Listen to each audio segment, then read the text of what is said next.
एगो के छोड़ देलनी करी के तू प्यार गे कि कैसे जला मैल को तोरा मैया के भतार गे कि कैसे जला मैल को तोरा मैया के भतार गे।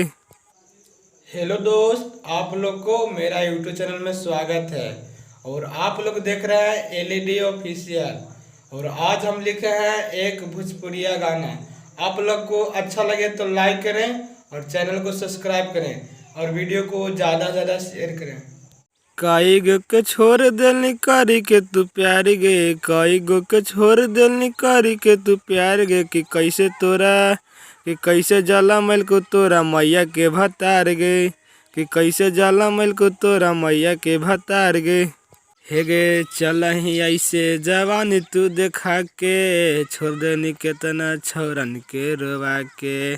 चल ही ऐसे जवानी तू देखा के छोड़ देनी केतना छौरन के रोवा के। कहाँ ही कि छुट्टियों न मिले टवार के कि कैसन तोरा गे छौरी कैसे जला मैल को तोरा मैया के भतार गे कैसे जला मैल को तोरा मैया के भतार गे। कितना तुले मी छौरी देहिया पर पाप गे रेल तोरो सनमता चिले मी बाप बाप गे। कितना तुले मी छौरी देहिया पर पाप गे रेल तोरो सनमता चिले मी बाप बाप गे। दिल हाकि कर हाही तू व्यापार गे कि कैसे तोरा गे छौरी कैसे जला मैल को तोरा मैया के भतार गे कैसे जला मैल को तोरा मैया के भतार गे।